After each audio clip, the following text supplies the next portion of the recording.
everybody. It's your favorite boxing analyst, reporting live from the DOC. I hope to all my boxing family out there, I hope you guys are having a little bit better of a winter than I am, being locked down and shit, and we're way up north in Wisconsin by Minnesota over here, so the weather is just awful. So I hope you guys and my boxing family, I hope you guys are enjoying the sunshine, in California, Florida, Texas, wherever you may be. I hope you guys are having a little bit more of a peaceful winter than I am. Let me just say that right away. And I also hope that everybody had a nice Thanksgiving. I'm recording this a few days after Thanksgiving in case the time gets confused, but I hope everybody had a nice Thanksgiving. So I wanted to talk about Naoya Inoue potentially fighting Junto Nakatani going into 2025, okay? And I don't like to look past no opponent, and neither does Naoya Inoue. He's still got to get through Sam Goodman on Christmas Eve, but I think the general consensus with regards to that is Inoue should pretty much be able to take care of Goodman fairly easily, So, again, it's never smart to look past anybody, but all things considered, I think we can probably assume that Inoue gets past Sam Goodman. And so Bob Arum has mentioned he wanted to make this fight happen between Naoya Inoue and Junto Nakatani. And I'll say this before, and I'll say this again, with the exception of Bam Rodriguez, this is similar to an Usyk Fury of Japan right here. It's an Usyk Fury of bantamweight, if you will. With the the only exception would be if Bam Rodriguez decides to move up and fight one of these guys. But other than that, it's the Super Bowl for the smaller weight classes. And just some things of note here, both of these guys can carry tremendous power. Both of them can put your fucking lights out with one shot. But, we saw what Junto Nakatani did to the Maloney. We saw the kid, he just hit a body shot with. The guy's got one-shot power. We saw what Inoue did with Nonito in the second fight, who was a Hall of Famer and an all-time great in his own right. We saw him, what Inoue did to Stephen Fulton, Payano, Navarez, and all these other great fighters that he's fought. This is a really interesting matchup, and even though I do want to see the MJ Akhmadaliev fight at some point, this fight might even be better, with all things considered. Nakatani is a big man for those smaller weight classes. He's 5'7", he's got a lengthy frame. He's kind of similar to the flyweights and bantamweights is what Arguello was to the featherweights. Alexis Arguello, rest in peace, God rest his soul.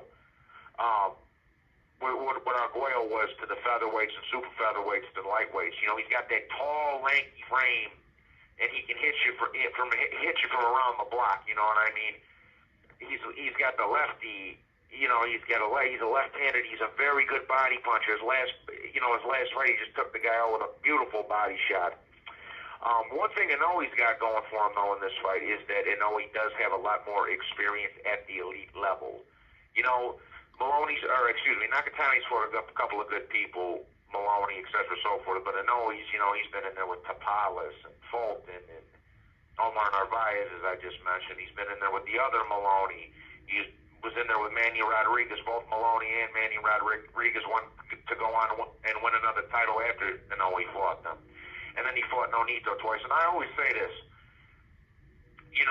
we saw Inoue's durability tested in that first Nonito fight when he got his eye socket broken and had to fight through it.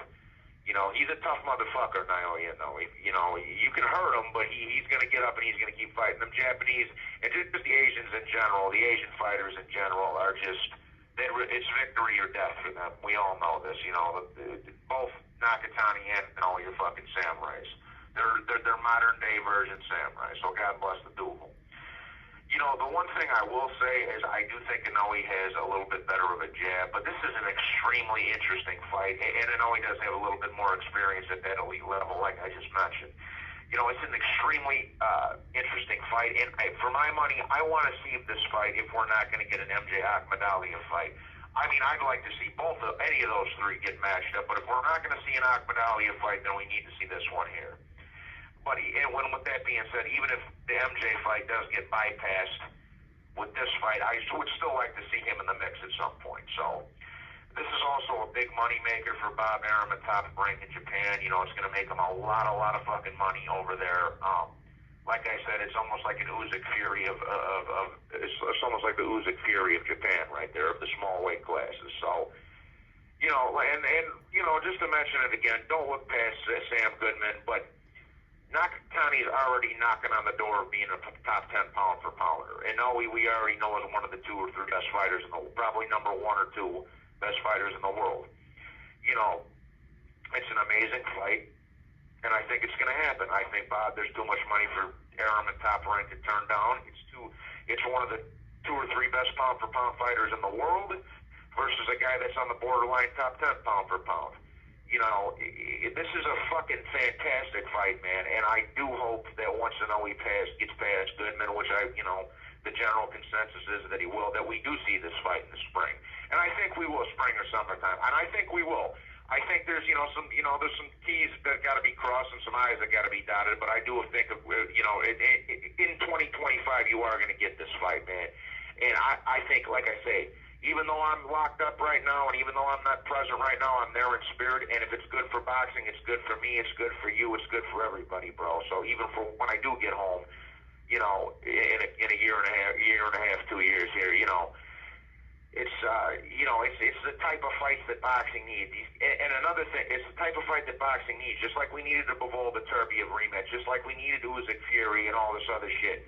Well, this is the type of shit we need. We need to have a growing trend of these type of fights, not these garbage-ass Gervonta Davis versus Lamont Roach fucking matchups that are $80 pay-per-views. No, this is the type of shit you need.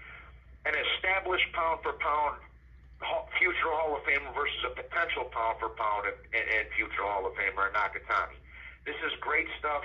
Hats off to the Japanese. Hats off to my Filipino brothers, too. I hope and I believe that you guys are going to get this fight in 2025, and I look forward to seeing it happen. Even if I'm not there to be present for it, I do believe you guys are going to get your money's worth out of this one if and when it does happen.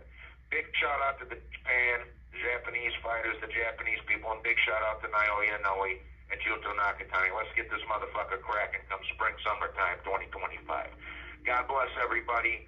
Please be sure to hit the like button and subscribe. We will talk more about this potential fight as the months progress. But first, we always got to get past Goodman. So, salute, and like I said, I hope everybody had a blessed Thanksgiving. God bless all your families. I hope everybody's healthy and happy and safe for the holidays, and I'll be talking to you on the next one. God bless and take care. Bye-bye. Done.